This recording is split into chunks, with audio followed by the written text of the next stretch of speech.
Okay, so welcome to a new video. Today I'm going to be working on this problem called implement str of str. I like to think of it as the poor man's index of method. Let's say that you're in an interview or you forget what the index of method is, or for some reason on your exam they want you to write an index of method. This is the one for you. So it tells you to return the index of the first occurrence of a needle in a haystack, or -1 if the needle is not part of the haystack.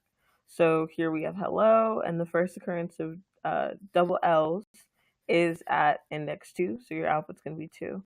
And then here you have like 5 A's, and you have BBA. This is never found in the string, so you're going to return -1. So I already made the method headers, and I wrote some comments just to guide us through this. So I have the method up here, str of str, and then I'm passing in Barry Allen, and then my needle is A. So if we do this right, we do have 2 A's inside of Barry Allen, right? One at index 1, and then one at, wow, this is a long word, 0, 1, 2, 3, 4, 5. One at index 5, but we should only return 1 since that's the first occurrence of it. Okay, so the first thing that I wanted to do is I wanted to make sure to have some safeguards in place. So like I want to make sure that the strings aren't null. I want to make sure that there's content in the strings to check. So if either of the strings have a length of 0, then that means that something's not going to be found. So -1 should be returned. Same thing goes for if the needle, like let's say the needle's bigger than the haystack, aka like the length of needle is greater than the length of haystack, then I mean that defeats the purpose. So we're just going to return -1.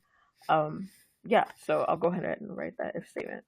So I'm saying if haystack dot length is greater than, wow, is I can write that one first. If haystack dot length is less than needle dot length, or our other option is if the haystack is null, or if the needle is null, or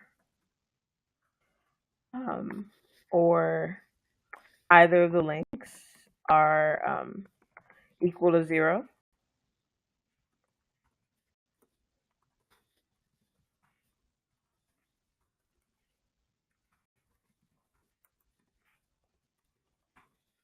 Okay, that should pretty much be everything that we're checking for with this if statement.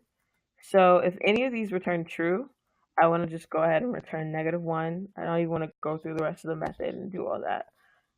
So yeah, and then the next thing that I want to do is we already know that we want to loop through the both of the words, because that's how you're going to check their chars to see if they match up. So we know that we want a for loop, an outer for loop that's going to reference the needle, right? So I'm going to call it H. And as long as we're basically just going to loop for the length of haystack right here. And then just increment. Yeah. Wow, I can't type. Okay. And then we know we want to enter for a loop so that we can check if any point of haystack matches up to the needle. Just look for the needle's length. And plus plus. All right, cool. So now that we have these 2 for loops, what I want to make sure to do is I want to have an if statement. So basically what this if statement is going to do, let me try to help visualize this a little bit. I want to make sure that the words that I'm checking at both points in both of the strings match up.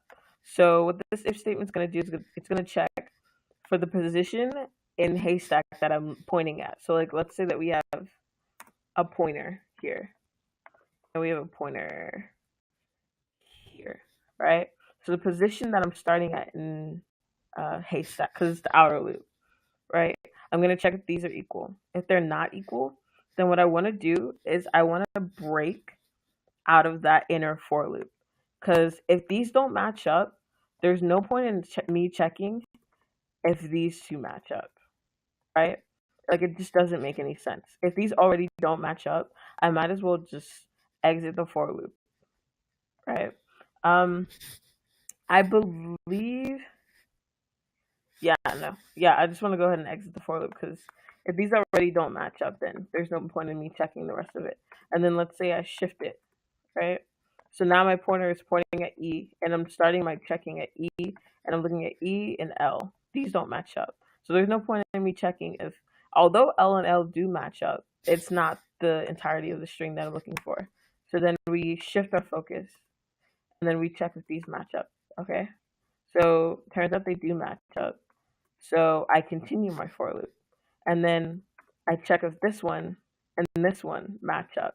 I haven't moved my outer for loop, but I've incremented the pointer, right? I'm incrementing what the pointer is looking at inside of haystack, and I'm incrementing what the pointer is looking at inside of the needle, and I see that they do match up. So if they do match up, then what I want to do is I want to return the first occurrence in which I found out that these match up, which is what this pointer is looking at, which is index 0, 1, 2. Okay?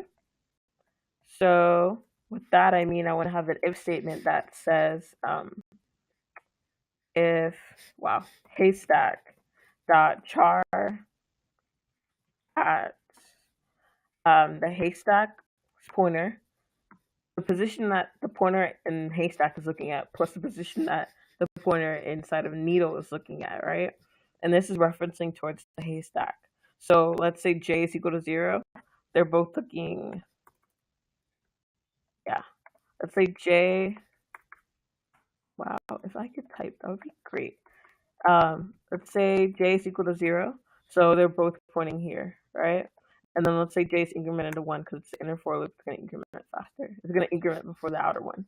And then j is equal to 1. J is looking at L and it's also looking at E, right? So it's these pointers are pointing towards haystack, but it's checking if they match up to needle, which is what I'm going to do with this one. So if the pointers at haystack don't match up to the chars that the pointers inside of needle are looking at, then what I want to do is I want to just go ahead and break out of this inner for loop.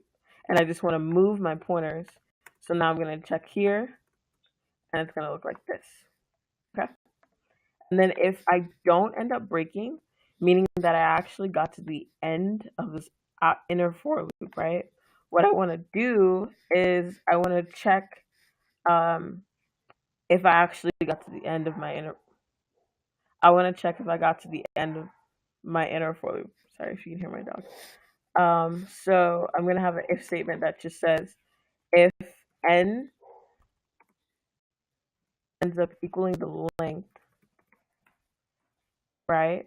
What I want to do is I want to go ahead and return the index that I found these at, right? And that's basically what we're doing in this method.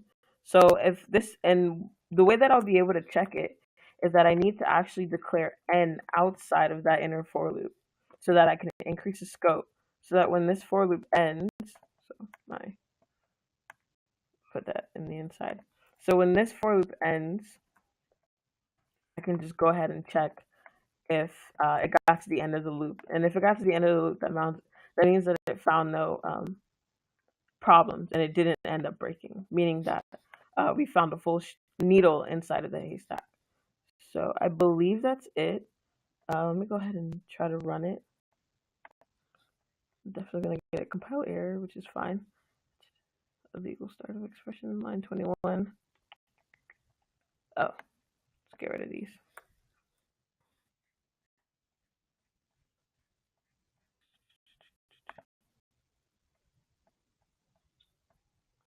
Wow, line 30. My gosh. J, where did I put J?